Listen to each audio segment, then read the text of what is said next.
Hello, Flat Earth researchers, debaters and debunkers.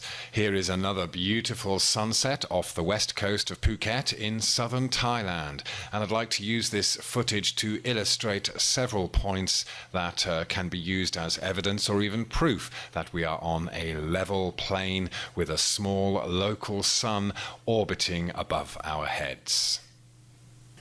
So I'll just let this footage loop as we make a few observations. One thing to point out is that the camera is resting on the sand, not very high above the water.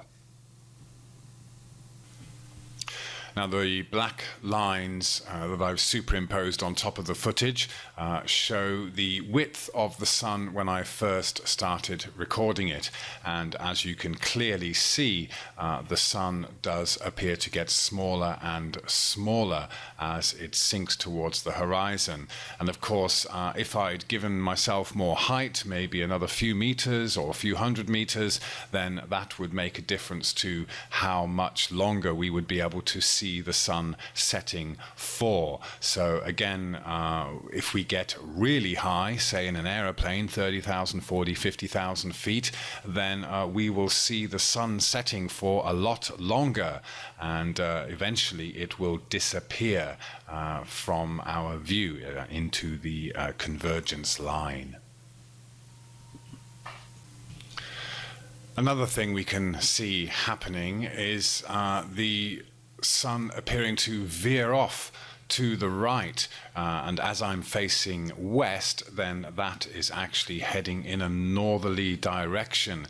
And of course, being at the equator, or pretty much on it, we should see the sun just going directly overhead and heading directly off to the west. But that is not happening on here. And in a moment, I will show you how that does not match with what we are shown as the sun doing over the globe Earth. So first of all, let's contemplate the differences in the distances we can see across the surface and across the sky. Now we know that the horizon is usually at eye level if we are looking directly ahead, but the camera is tilted slightly up in this case just to catch the sun as it was coming down. But we can see that we have to cover quite a fair distance across the surface that we can see until we reach those boats.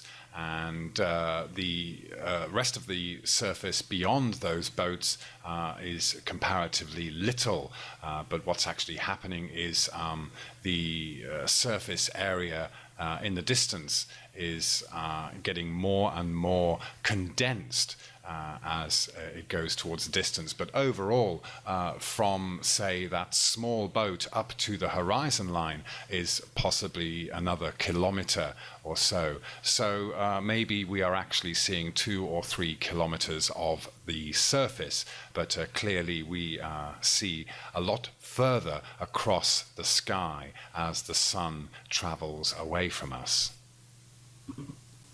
Now, when you're watching the sun like this, it's at this point where it starts to get red and fade that we suddenly notice it gets cooler before it hits the horizon. So again, it does feel like it's getting further away and getting more obscured by the atmosphere in general. So let's put the lines back on, and as I mentioned earlier, the sun appears to veer off to the right as it gets further away. So to me, this indicates that it is doing a circle. This is where we start to see the evidence that the sun is doing a circle around or above the level Earth. So here is a spinning globe, as we are told it is, with a red line representing the equator. And as Australia comes round, you will see that Indonesia and Thailand are just above it, and Phuket pretty much on that equator.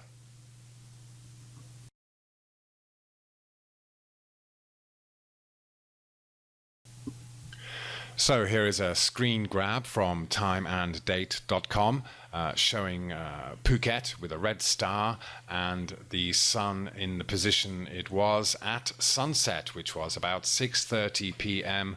on the 23rd of February. And we can see here that the sun is actually not in line with us from Phuket. It's down further south, which would have been left on the footage of the sunset, but we actually saw the sun veer off to the right, which would mean it actually was heading in a more northerly direction. And on this map, you would expect the sun to be further up north, not down south, compared to what we see. So how do we rectify this conflict?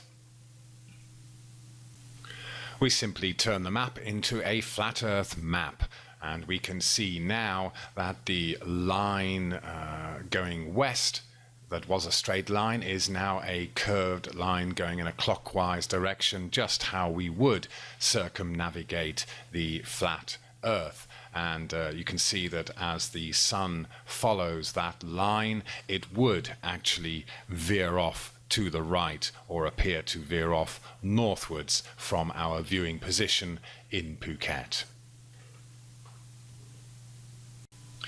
So let's just go back to that footage one more time with the lines so that we can see as the sun gets further away, it is in fact appearing to do that circular motion in a clockwise direction off to the right.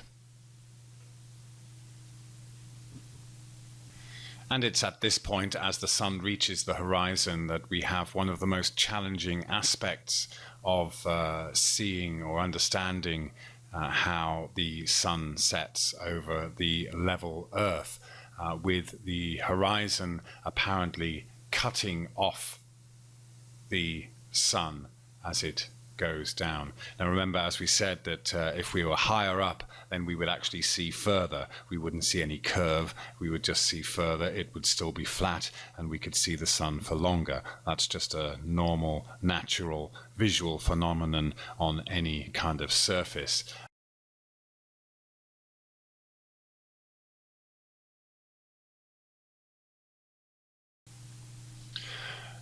Here we have an illustration that is commonly used to show how we supposedly see horizons on the globe Earth, and they always put the observer somewhere on the side, and their view becomes blocked by this hump of the curvature in front of them. We can see it here with the boat as well, stuck on the side of the globe. But of course, if we are on a ball, no matter where you are on that ball, we should actually always be on top of the ball. Wherever we are, the surface behind us, beside us, in front of us, behind us, should always be curving away from us. There is no way that we should have any kind of curvature or hump or swell blocking our vision if we are on a ball. If we are on a ball, we are always on top, and our line of sight directly ahead should have the surface gradually dropping away from us. It is our eyes which always bring the horizon up to eye level. So however far we can see across the surface is where the surface cuts off our view of the sky, and therefore cuts off the sun as it travels away and continues to appear to sink down to the horizon without ever actually doing so. Thank you for watching. I hope you enjoyed it and find it useful.